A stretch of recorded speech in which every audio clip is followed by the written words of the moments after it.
El 21 de septiembre, las Fuerzas de Defensa de Israel, IDF, desplegaron una tercera división, la División 36, en la ciudad de Gaza, mientras las operaciones se expandían por toda la región. Según las IDF, tras aproximadamente 2 semanas de preparativos intensificados, la División 36 comenzó a avanzar hacia la ciudad de Gaza como parte de una operación terrestre llamada Carros de Gedeón B, destinada a ampliar el alcance del ataque. Las unidades de las divisiones 162 y 98 ya estaban operando en la ciudad de Gaza, adentrándose más en la zona. La División 36 ingresó a la ciudad, participando en la operación terrestre y contribuyendo a la expansión de las actividades militares en curso en la región. El ejército israelí informó además que, en los últimos días, bajo la dirección de un comando de fuego a nivel de división, atacaron decenas de objetivos en toda la franja de Gaza para apoyar el avance de las fuerzas terrestres. El portavoz de las IDF, Efi Defrin, informó en un comunicado en video la noche del 21 de septiembre que más de 550.000 civiles habían abandonado la ciudad de Gaza y se habían desplazado hacia el sur. Defrin también señaló que las IDF habían penetrado más profundamente en la ciudad de Gaza, apuntando al bastión principal de Hamás. El mismo día, las autoridades sanitarias de Gaza informaron que el número de palestinos fallecidos en la franja había aumentado a 65.283, con 166.575 personas heridas desde que estalló el conflicto entre Hamás e Israel el 7 de octubre de 2023. El ejército israelí atacó varios edificios residenciales en la ciudad de Gaza el domingo, matando a 31 personas y obligando a muchas a huir. La ofensiva de Israel en la ciudad de Gaza ha enfrentado críticas internacionales, lo que llevó a algunos aliados occidentales de Israel a declarar que reconocerán formalmente el Estado de Palestina antes de la reunión anual de líderes en la Asamblea General de las Naciones Unidas esta semana. Casi 2 años después de la guerra, Israel describe a la ciudad de Gaza como el último bastión de Hamás, y el ejército ha destruido zonas residenciales que, según afirman, estaban siendo utilizadas por este grupo militante desde que lanzaron la ofensiva terrestre en la ciudad este mes.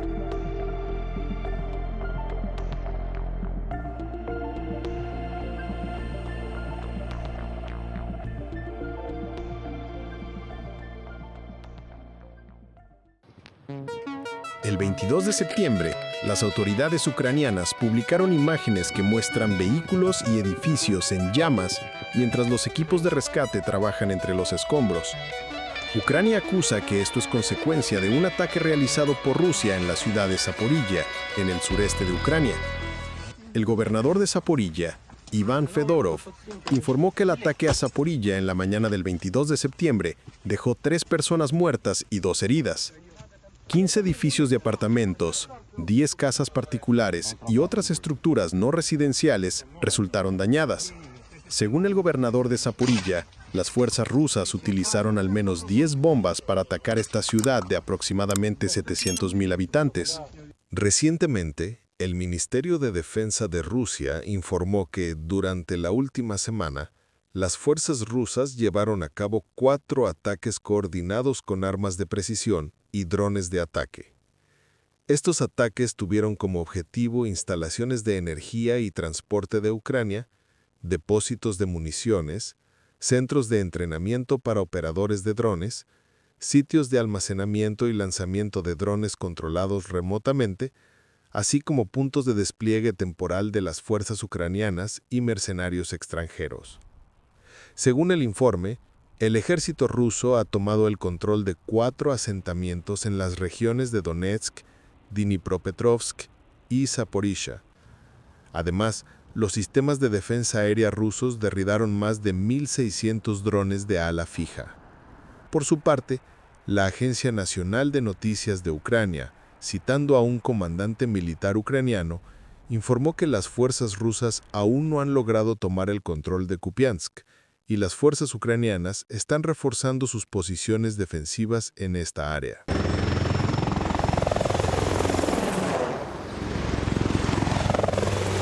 El 21 de septiembre, el gobierno talibán que controla Afganistán rechazó el ultimátum del presidente de Estados Unidos, Donald Trump, sobre la exigencia de devolver la base aérea de Bagram a Washington, afirmando que esta demanda viola el acuerdo entre Estados Unidos y los talibanes de 2020 sobre la retirada de tropas. El comandante del ejército talibán, Khalifa Sifuddin, el domingo 21 de septiembre, desmintió las especulaciones de que el grupo esté negociando sobre la antigua base aérea de Bagram de Estados Unidos.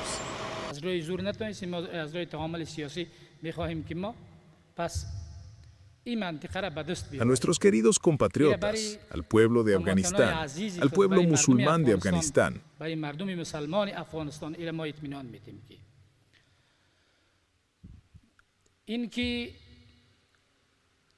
les aseguramos que no negociaremos ni un centímetro de nuestra tierra. Eso es algo imposible y que no puede ocurrir.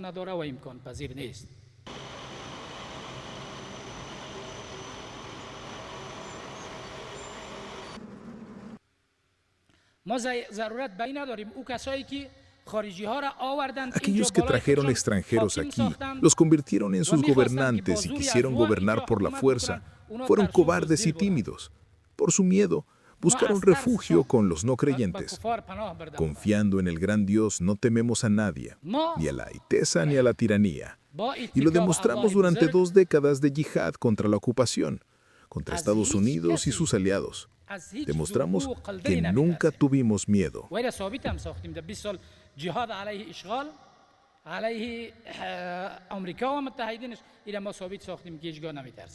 Anteriormente, en una publicación en la red social Truth Social, el 20 de septiembre, el presidente Trump advirtió: si Afganistán no devuelve la base aérea de Bagram a quienes la construyeron, es decir, a Estados Unidos, pasará en cosas malas. Esta declaración se produjo después de que el gobierno talibán rechazara la posibilidad de permitir que Estados Unidos recupere el control de la base, pero expresara su disposición a dialogar sobre cooperación bilateral. Señor presidente, ¿qué implica recuperar Bagram? ¿Requiere tropas sobre el terreno?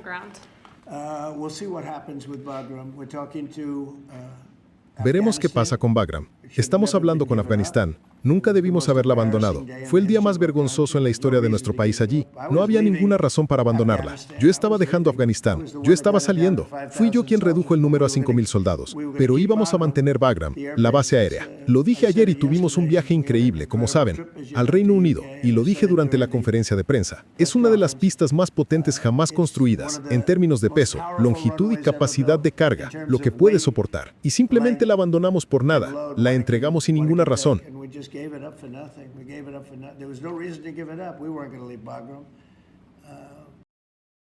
Anteriormente, en una conferencia de prensa el 18 de septiembre, junto al primer ministro británico Keir Starmer en Chequers, Reino Unido, el presidente de Estados Unidos, Donald Trump, afirmó que su objetivo es recuperar el control de la base aérea de Bagram en Afganistán. El presidente Trump no especificó los planes para recuperar la base, ni qué son las cosas que el gobierno talibán necesita de Estados Unidos.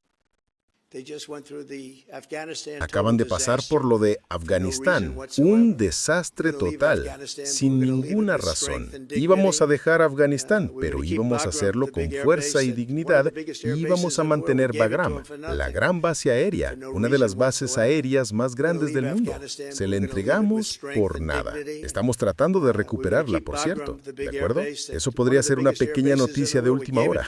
Estamos intentando recuperarla porque ellos necesitan cosas de nosotros. Queremos esa base de vuelta. Pero una de las razones por las que queremos la base, como saben, es que está a 1 hora de donde China fabrica sus armas nucleares. Desde marzo, el presidente Trump ha estado instando discretamente a los funcionarios de seguridad nacional a encontrar formas de recuperar la base aérea de Bagram.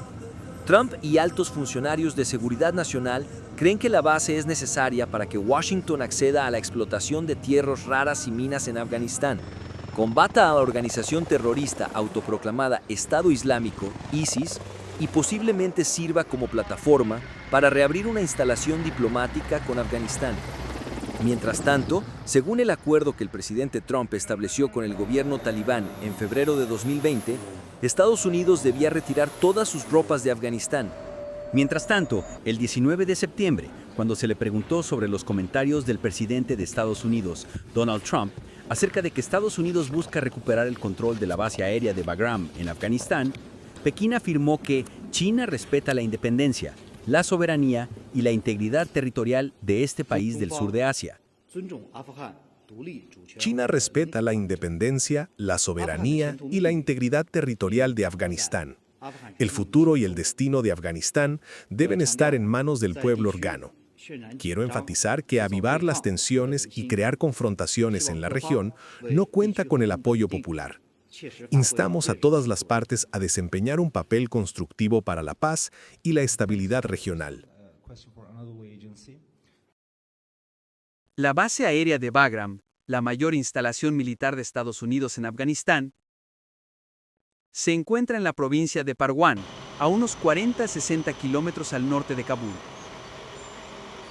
Construida por la Unión Soviética en la década de 1950 y utilizada durante años, fue ampliada por Estados Unidos tras la intervención en Afganistán después de los atentados del 11 de septiembre de 2001. Bagram se convirtió en el centro del poder militar de Washington en la región, albergando a más de 100.000 soldados en su apogeo, con 2 pistas largas, un hospital y una prisión. Bajo el Acuerdo de Doha de 2020, Estados Unidos se comprometió a retirar gradualmente sus tropas de Afganistán y a no amenazar su independencia política, a cambio de que los talibanes aseguraran que el territorio afgano no se convirtiera en un refugio para terroristas. Sin embargo, los talibanes se niegan rotundamente a aceptar cualquier presencia militar estadounidense en su territorio. En julio de 2021, el expresidente Joe Biden ordenó la retirada total de las fuerzas de la base de Bagram cuando los talibanes se acercaban a Kabul. Esta decisión fue considerada por el Departamento de Estado de Estados Unidos como un factor que agravó el caótico proceso de evacuación en el aeropuerto de Kabul en agosto de 2021, dejando el aeropuerto internacional Hamid Karzai como la única vía de evacuación de Afganistán.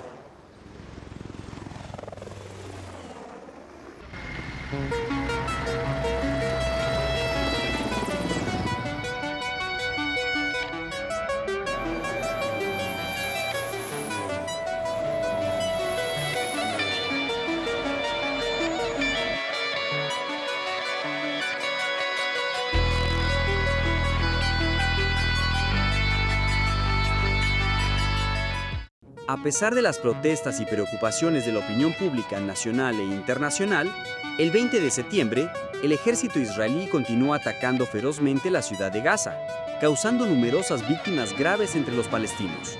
La autoridad sanitaria de Gaza informó que los ataques del ejército israelí en la ciudad de Gaza y sus alrededores el 20 de septiembre dejaron al menos 60 muertos y más de 200 heridos, entre ellos un ataque aéreo contra una casa en el área de Al-Tufá, al este de la ciudad de Gaza, mató a 9 miembros de una misma familia, incluido un bebé menor de 1 año. Según los medios palestinos y regionales, la intensificada campaña de ataques del ejército israelí ha obligado a miles de palestinos a seguir huyendo de la ciudad de Gaza. Algunas fuentes estiman que el número total de palestinos que han abandonado la ciudad más grande de la Franja de Gaza asciende a 450.000 personas, lo que representa casi la mitad de la población de la ciudad de Gaza y se acerca a la cifra de 480.000 personas anunciada por el ejército israelí. Sin embargo, el movimiento Hamás afirmó el 20 de septiembre que solo alrededor de 300.000 personas han abandonado la ciudad de Gaza, mientras que aproximadamente 900.000 personas continúan permaneciendo en esta área urbana. Recientemente, el presidente de Estados Unidos, Donald Trump, ha declarado que aún no ha revisado las conclusiones de un panel de las Naciones Unidas que indican que Israel cometió genocidio en Gaza, y en respuesta, que el ataque de Hamás contra Israel el 7 de octubre de 2023 fue el genocidio. Me preguntaba si has visto el video publicado por exrehenes israelíes dirigido a ti. Uno de ellos es la viuda de uno que murió, y estas son personas que fueron liberadas gracias a ti. Pero en realidad te están pidiéndote que impulses un alto al fuego, que obligues a Netanyahu a detener el fuego. No se lo dirigieron a él porque creen que tú eres quien podría escucharlos para lograrlo. Están preocupados de que los rehenes que aún están allí corran más riesgos si la guerra continúa.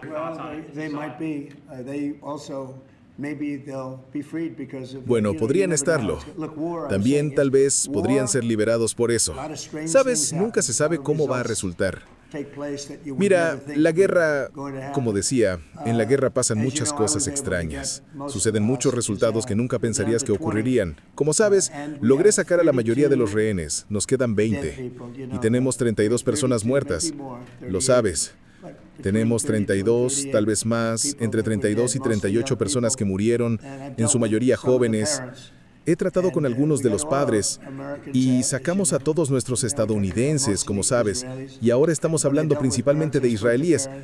Pero hablé con padres y ellos quieren el cuerpo de su hijo. Creo que en casi todos los casos son hijos. Mira, los jóvenes no mueren, simplemente no mueren. Pueden soportar mucho. Pero mucha gente murió en estos horribles túneles. Están principalmente en los túneles. Sé mucho al respecto. Lo saqué, pero siempre dije que los últimos 20, cuando llegas a los últimos 10 o 20, va a ser muy difícil. Es una situación asquerosa. No puedes olvidar el 7 de octubre, pero es una situación terrible. Señor presidente, sobre Gaza, la ONU concluyó esta semana que Israel cometió genocidio en Gaza. ¿Qué opinas al respecto? Bueno, no he visto eso.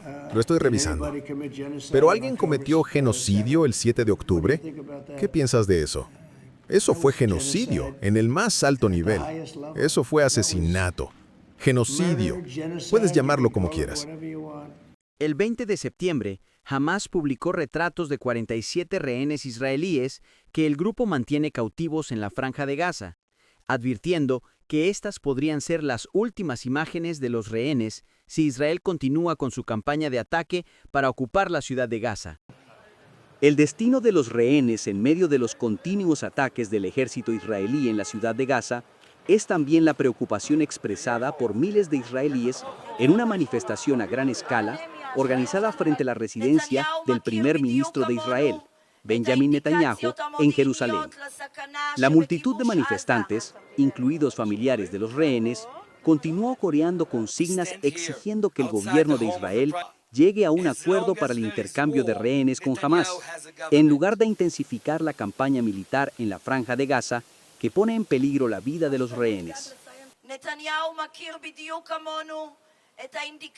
El primer ministro de Israel, Netanyahu, está tan familiarizado como nosotros con las señales del peligro de ocupar Gaza. Sabe del peligro que acecha sobre las cabezas de los rehenes y los soldados y decidió, con intención deliberada, condenar a muerte a sus ciudadanos. El primer ministro está condenando a muerte a sus ciudadanos. Para él, la sangre de nuestros hijos es un instrumento político.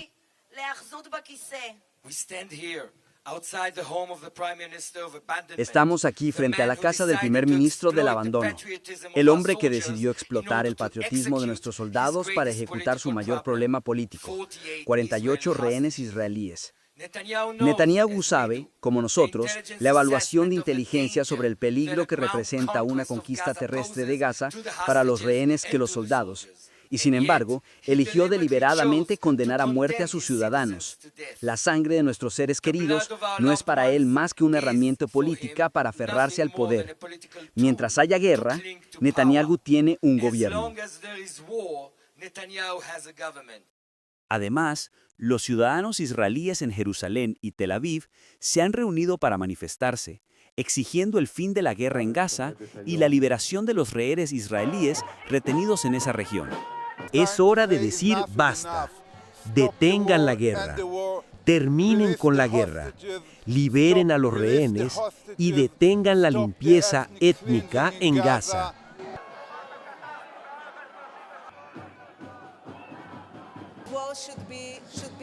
La guerra debe detenerse. Los rehenes deben ser liberados. La gente de Gaza debe estar segura y poder reconstruir sus vidas, reconstruir sus ciudades y reconstruir todo su ser en Gaza donde pertenecen. Deberíamos retirarnos de Gaza. ואני כאן בכדי לצעוק, הצילו! אני כאן להזכיר שענבר. Queremos que los rehenes regresen ahora. No tienen ni un minuto más. ¿Están hablando de 30 días? ¿60 días? No tienen ese tiempo. Deben regresar ahora. Están muriendo. Netanyahu no va a detener la guerra. Necesitamos ayuda. Esto significa ayuda. Necesitamos ayuda del mundo. No deberían detenernos en la frontera. Deberían detener a estos 120 al gobierno corrupto. Están haciendo cosas increíbles en Gaza, no en mi nombre.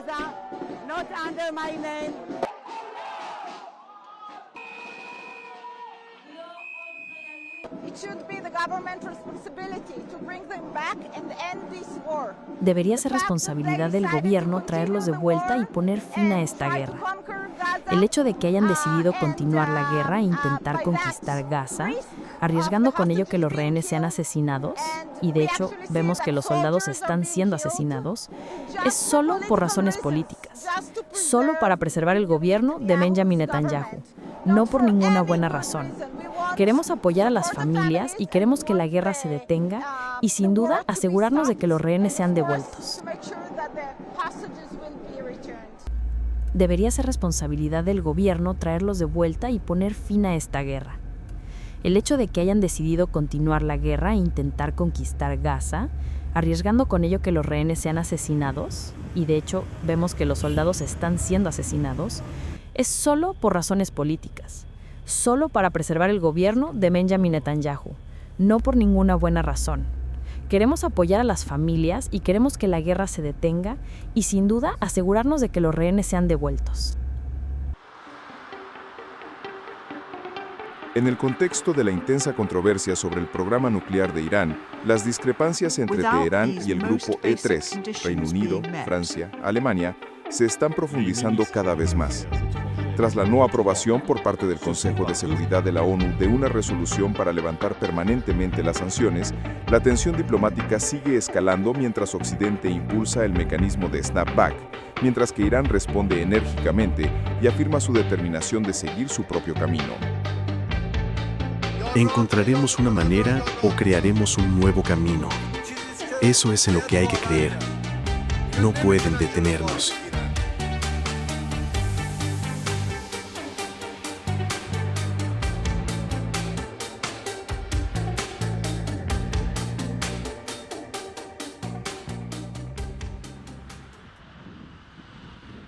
El 20 de septiembre, el presidente iraní Masoud Pezeshkian declaró que los países que buscan reimponer sanciones a Irán están obstaculizando un acuerdo nuclear. Pezeshkian condenó la iniciativa del grupo E3, compuesto por Reino Unido, Francia y Alemania, para reimponer sanciones contra Teherán en un discurso transmitido por la televisión iraní.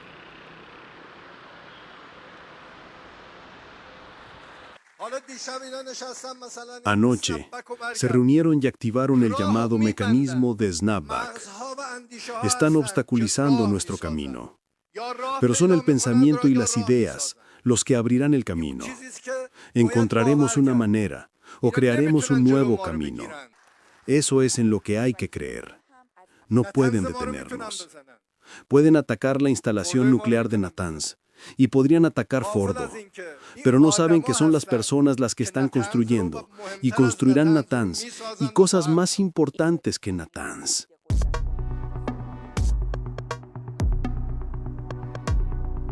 El mecanismo de snapback o reimposición automática de sanciones es un mecanismo en las resoluciones del Consejo de Seguridad de las Naciones Unidas que permite restaurar automáticamente las sanciones que habían sido levantadas anteriormente si una de las partes es acusada de violar el acuerdo.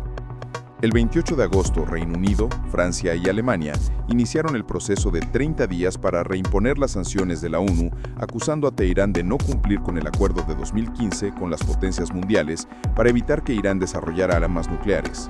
Irán niega tener tal intención. El 19 de septiembre, el Consejo de Seguridad de las Naciones Unidas, compuesto por 15 miembros, tuvo que votar sobre un proyecto de resolución con el objetivo de impedir la reimposición de las sanciones contra Irán. Sin embargo, el proyecto de resolución no fue aprobado. Rusia, China, Pakistán y Argelia votaron a favor del proyecto. 9 miembros votaron en contra y 2 miembros se abstuvieron. A pesar de ello, Teherán y las potencias europeas aún tienen tiempo para intentar alcanzar un acuerdo sobre el retraso del mecanismo de snapback. Según las sanciones, las medidas que el Consejo de Seguridad impuso a Irán en 6 resoluciones desde 2006 hasta 2010 incluyen un embargo de armas, la prohibición del enriquecimiento y reprocesamiento de uranio, la prohibición de lanzamientos y otras actividades relacionadas con misiles balísticos capaces de portar armas nucleares, así como la transferencia de tecnología de misiles balísticos y asistencia técnica, la congelación de activos a nivel global y la prohibición de viajes para individuos y organizaciones iraníes, y finalmente, la autorización a los países para inspeccionar las mercancías de Iran Air Cargo y de Islamic Republic of Iran Shipping Lines para detectar mercancías prohibidas.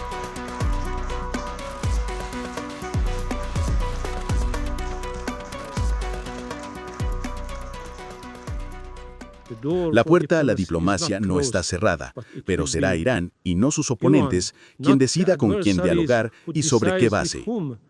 El resultado dividido de la votación demuestra que no existe consenso en el Consejo. Esta decisión debilita la diplomacia y corre el riesgo de acarrear consecuencias peligrosas para la no proliferación de armas. ¿Está dispuesto el ministro de Asuntos Exteriores de Irán, Abbas Araghchi, a reunirse con sus homólogos europeos en Nueva York? Sí, tendremos otra reunión con nuestros socios.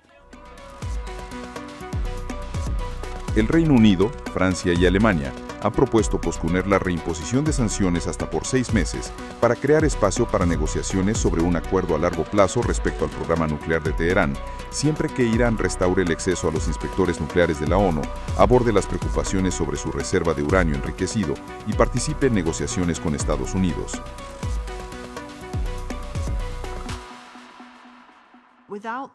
Si no se cumplen las condiciones más básicas, no habrá un camino claro hacia una solución diplomática rápida. Lamentamos que Irán aún no haya tomado estas medidas y les instamos a que actúen ahora.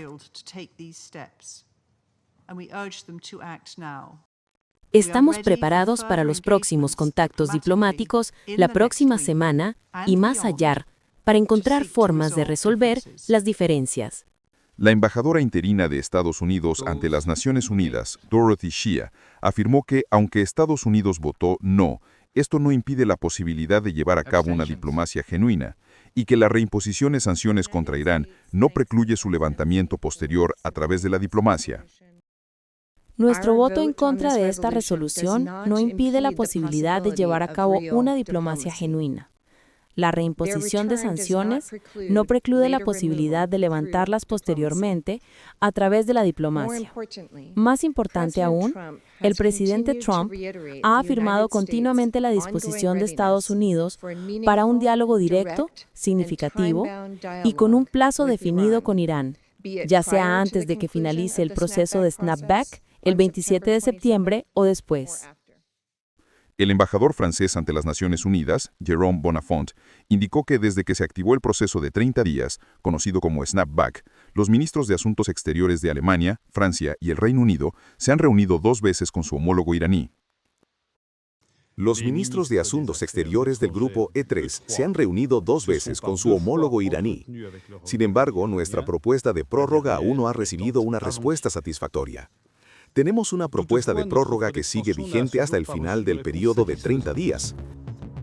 Según la resolución 2231, aprobada en 2015, las sanciones de la ONU impuestas antes de la adopción de la resolución 2231 serán restablecidas 30 días después de la notificación, a menos que el Consejo de Seguridad adopte una resolución que decida lo contrario. Sin embargo, la legalidad de la acción del Grupo E3 ha sido cuestionada porque ignoraron el mecanismo de resolución de controversias, DRM, establecido en el Plan de Acción Integral Conjunto, JCPOA, y en la Resolución 2231.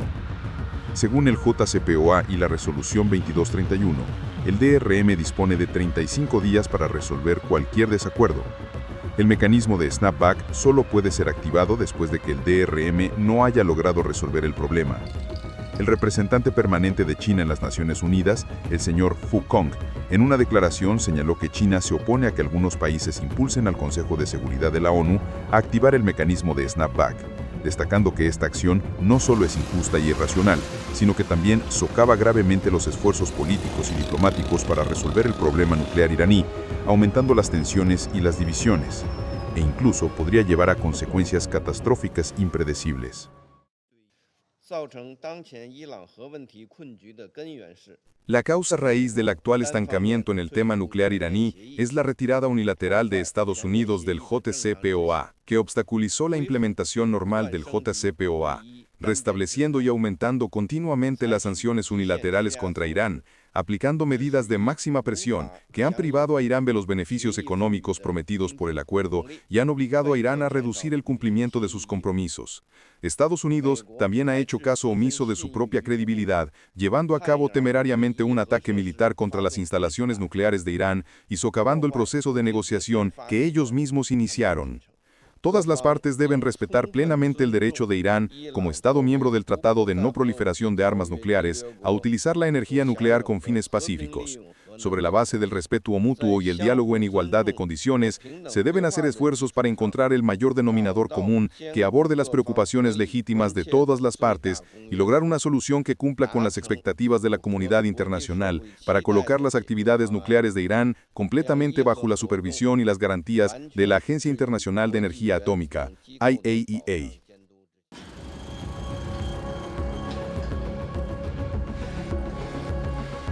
La perspectiva de una solución al problema nuclear iraní sigue dependiendo de las concesiones mutuas y de la capacidad de mantener el diálogo en los próximos días.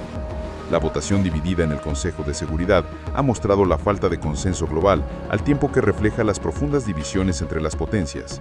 Sin embargo, la puerta de la diplomacia aún no está completamente cerrada, y el resultado de las reuniones al margen de la próxima Asamblea General de las Naciones Unidas jugará un papel crucial en determinar si las tensiones actuales se resuelven o continúan escalando.